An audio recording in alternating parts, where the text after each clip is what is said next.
Antes de que existieran los números hubo una idea, una visión filosófica que cambió al mundo. Hoy vamos a descubrir cómo la matemática se construyó desde cero, partiendo desde la filosofía hasta convertirse en el lenguaje universal de la ciencia.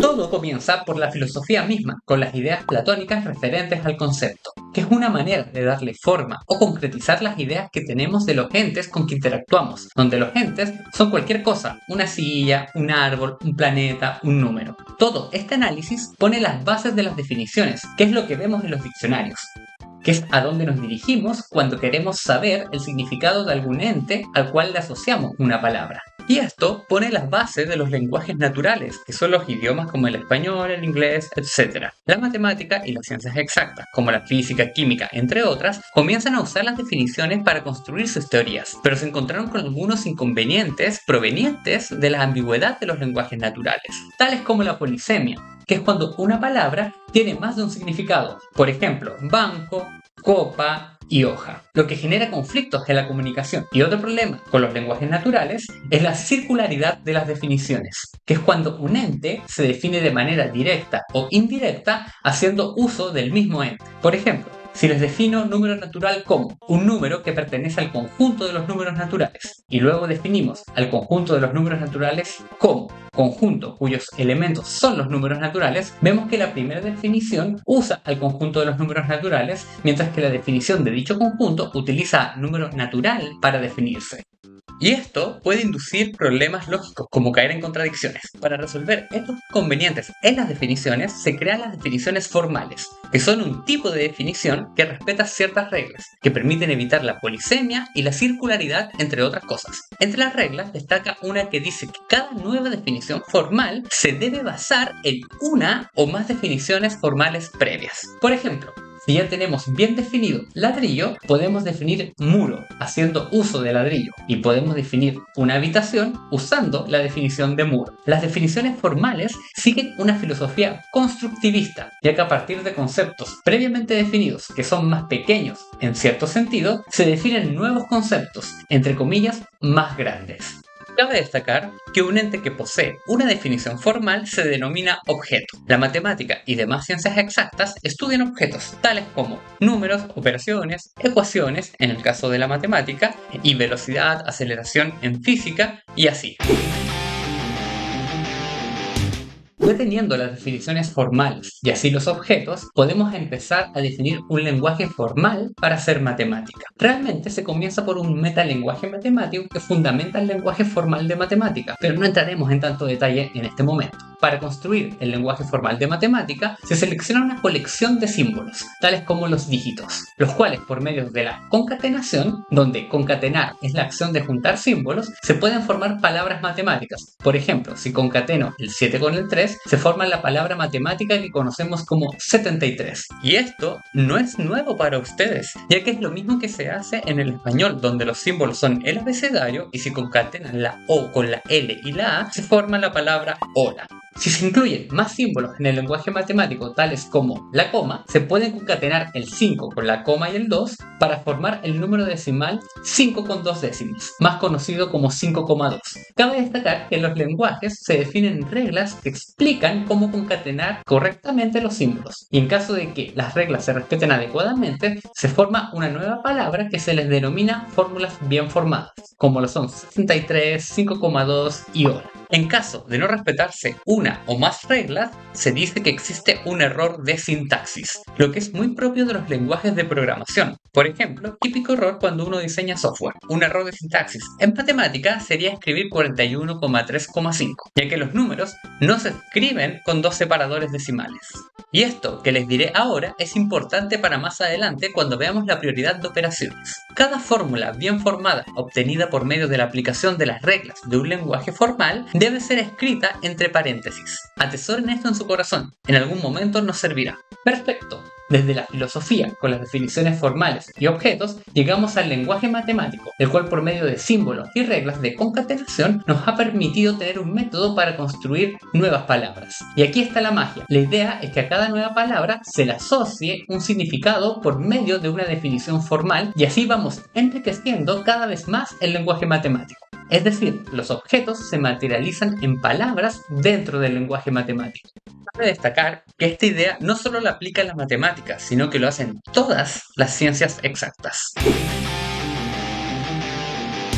Vamos bien encaminados, pero la matemática, además de un lenguaje, necesita de un sistema que le permita hacer deducciones, y aquí es donde empieza a jugar la lógica matemática. Esta puede ser entendida como un sistema que permite obtener conclusiones fundamentadas en demostraciones dentro de alguna teoría. Este sistema está basado en valores de verdad, axiomas y reglas de inferencia. Ok, lo principal que hay que tener en cuenta es que la lógica se basa en el estudio de proposiciones lógicas, que son oraciones. ¿Recuerdan cuando en el colegio les hablaban de sujeto y predicado? Bueno, se vincula con eso. Una proposición lógica es una frase que debe tener al menos un sujeto y este debe estar vinculado a alguna acción por medio de un verbo.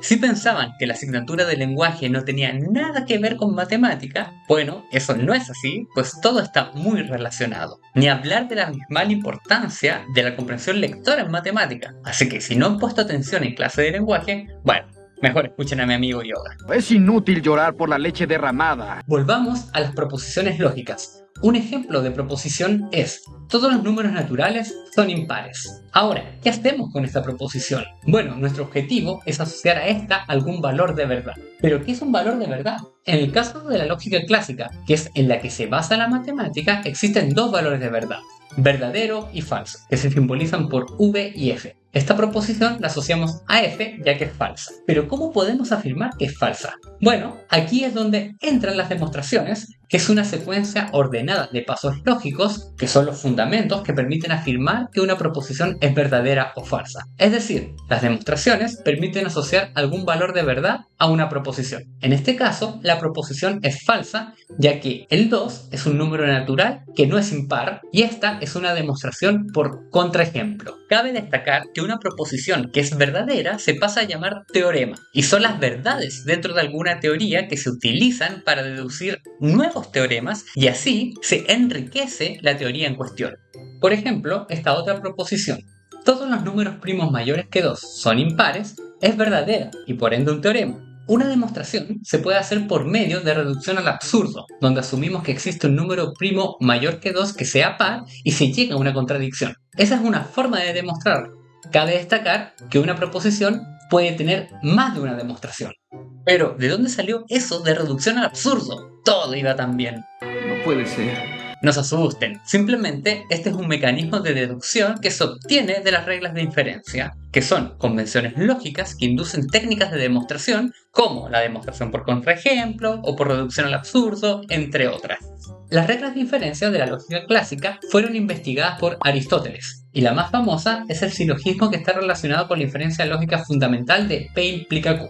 Esto es un dato anecdótico tan solo. En síntesis, la filosofía nos aporta con las definiciones formales para definir objetos. Luego, por medio de los símbolos y la concatenación, se construye el lenguaje matemático que nos permite definir nuevos objetos por medio de palabras. Y, finalmente, por medio de la lógica matemática que está basada en la lógica clásica, podemos deducir, por medio de alguna demostración, si alguna proposición es verdadera o falsa, descubriendo así nuevos teoremas que hacen crecer la teoría.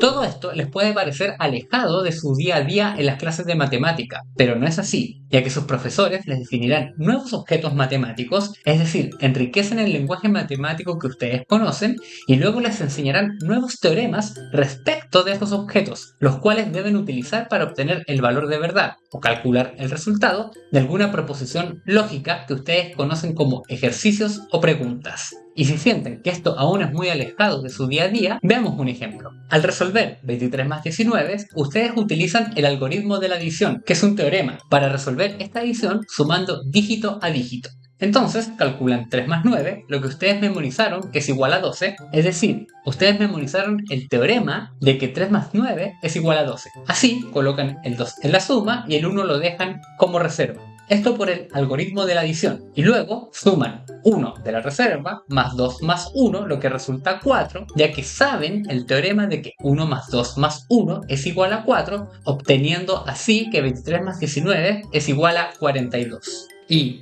¡tarán! Aquí tienen un nuevo teorema. Después, si memorizan eso, ustedes pueden llegar y decir que 23 más 19 es igual a 42. Y si tuvieran que calcular 23 más 19 más 2, aplicando su nuevo teorema, deducen que es equivalente a 42 más 2, lo que resulta en 44, agilizando el cálculo que están realizando. Es fundamental que entiendan que uno utiliza teoremas para deducir nuevos teoremas y que cada teorema hace alusión a uno o más objetos matemáticos. Esto es como el avance tecnológico, donde cada nuevo invento, teorema, se basa en descubrimientos previos. Por ejemplo, el computador puso las bases tecnológicas para los notebooks y celulares actuales. Desde la filosofía hasta la lógica, hemos recorrido el camino que construyó la matemática desde sus fundamentos. Ahora sabes que cada número, cada operación y cada teorema son parte de una estructura lógica cuidadosamente diseñada. Estructura que se replica en tus clases de matemática. Y antes de irnos, dime en los comentarios, ¿este viaje te hizo ver la matemática con otros ojos? Si es así, suscríbete para más contenido como este y activa la campana para no perderte nada. ¡No! ¡Ya sabes que no me gustan esas porquerías! Pero espera, ¿y los axiomas que mencioné antes? Bueno, esto nos aporta la teoría de conjuntos y con ellos se pueden construir desde cero los números naturales. Si quieres descubrir cómo se crean los números naturales desde la nada, te lo explico en este video.